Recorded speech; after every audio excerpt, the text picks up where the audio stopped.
आप सबने तो बारिश होते हुए कई बार देखी है, पर क्या कभी आपने मुर्दों की बारिश होते हुए देखा है? तो चलिए आज मैं आपको दिखाता हूँ और हम ये भी जानेंगे कि ये शैतान आखिर है कौन। ये आदमी अपनी बेटी को नेचर की खूबसूरती के बारे में बताता रहता है और अलग अलग लोगों की पूजा करने की प्रथाओं के बारे में भी बताता रहता है। वो जहाँ रहता है वहाँ की प्रथाएं ये होती है कि लोग मांस और चमड़े से बनी कई सारी कठपुतलियाँ और साथ ही साथ इंसानों की हाइट वाली एक मांस की प्रतिकृति बना के बाजे नगाड़े बजा के बड़ी ही धूमधाम से गांव के बाहर जाके एक जगह पर रख के पूरे मन से उनकी पूजा अर्चना करते थे। सारे लोग मिलके भगवान से प्रार्थना करते थे और अपनी अपनी विश बता के घर चले जाते थे।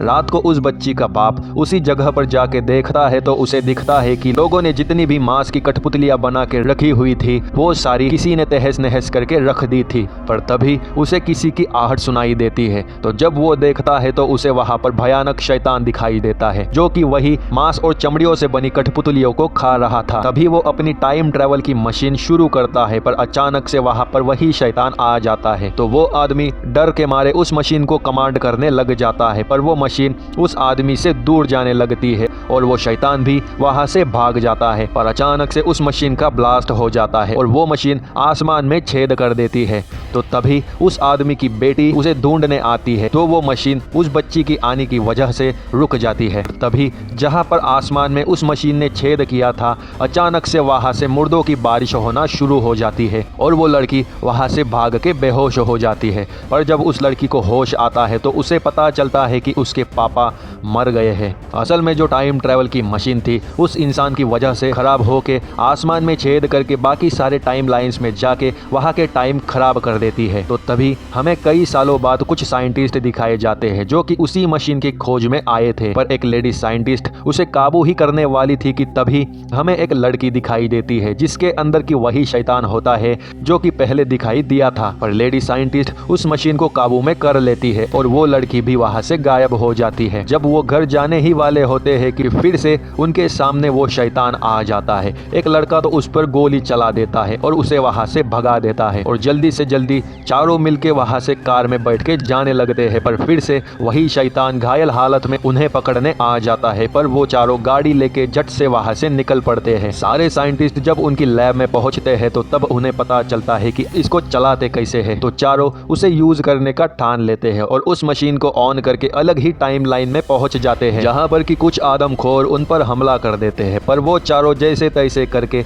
एक शील्ड के अंदर पहुंच जाते हैं जहां पर अंदर आना उन आदमखोरों के बस में नहीं था। तो वो चारों साइंटिस्ट उन सभी आदिवासियों से पूछताछ करने लग जाते हैं कि आखिर में ये कौन सी टाइम लाइन है। पर उस मशीन की खासियत ये होती है कि जिसने उसे पहले काबू किया था वही उसे हर टाइम चला पाएगा। ये सब उस लड़के को पता नहीं था, तो वो उस मशीन को ऑन कर देता है, पर होता बिल्कुल उल्टा है। जो शील्ड आदिवासियों की सुरक्षा के लिए बनी हुई थी वही शील्ड टूट जाती है और आदमखोर आदिवासियों पर हमला कर देते हैं। पर आदिवासी भी कम नहीं थे, आदिवासी भी उन सारे आदमखोरों को मारने लग जाते हैं। पर इन सारी मुठभेड़ में लेडी साइंटिस्ट की बेटी आदिवासी महिला की बेटी के साथ एक्सचेंज हो जाती है और तभी वो मशीन उन चारों साइंटिस्ट और आदिवासी की बेटी के साथ उन्हें उनकी ही टाइम लाइन में ले जाती है और जो आदिवासी के साथ लेडी साइंटिस्ट की बेटी थी उसे भी वो टाइम मशीन किसी और टाइम लाइन में पहुंचा देती है। पर वो कहाँ पहुंचाती है ये हम आगे देखेंगे। तो लेडी साइंटिस्ट सबसे रिक्वेस्ट करती है कि अभी मेरी बेटी को लेने के लिए जाना पड़ेगा। तो वापस उस टाइम मशीन का यूज करके वो उसी टाइम लाइन में जाने का ट्राई करते हैं, पर इस बार वो अलग ही टाइम लाइन में पहुंच जाते हैं जहां पर कि वो देखते हैं कि इंसानों के साथ साथ छोटे मोटे सारे प्रकार के डायनासोर होते हैं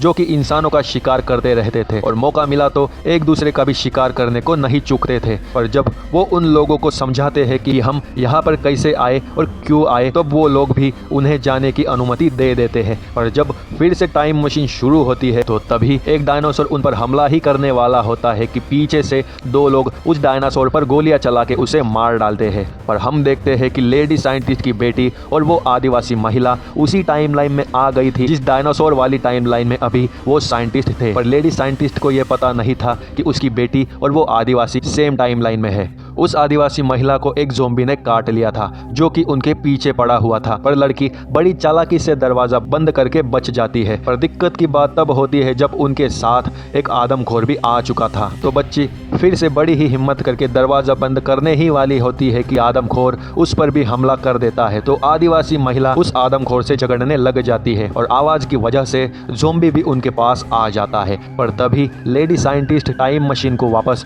शुरू करके जिस टाइमलाइन में उसकी बच्ची थी वहीं पर पहुंच जाती है। पर वहां पर वो आदमखोर और ज़ोंबी मिलके उस आदिवासी महिला को काटने लग जाते हैं। लेडी साइंटिस्ट के आवाज देने के बाद उसकी बेटी उसके पास चली जाती है, पर आदिवासी महिला का हाल बेहाल हो जाता है। धीरे धीरे वो भी ज़ोंबी में ट्रांसफॉर्म होने लग जाती है। वो लेडी साइंटिस्ट को बताती है कि मेरी बेटी का ध्यान रखना, मैं तो गरीब होने के कारण उसे कुछ दे नहीं पाई, ना ही उसे कोई खिलौने दे पाई, ना ही अच्छा खासा खाना दे पाई। और मैं ये इसलिए नहीं कह रही कि मैंने तुम्हारी बेटी को बचाया, बल्कि इसलिए कह रही हूँ कि इसकी जिंदगी मेरी तरह नरक बन के ना रह जाए। तभी लेडी साइंटिस्ट उस आदिवासी महिला को अलविदा कह के चली जाती है और वो आदिवासी महिला भी मर जाती है। तो दोस्तों, मैं तो आपको दूसरों की तरह ब्लैकमेल करके ये नहीं कहूँगा कि आप अगर अपनी माँ से प्यार करते हो तो लाइक ठोको या सब्सक्राइब करो, बिल्कुल नहीं। बल्कि आप अगर यहाँ तक कहानी सुन के आए हो तो मैं आपको इतना ही कहूँगा कि सब्सक्राइब करो या ना करो, पर अपनी माँ की बात ज़रूर मानना, क्योंकि एक माँ ही होती है जो कि मरने के वक्त भी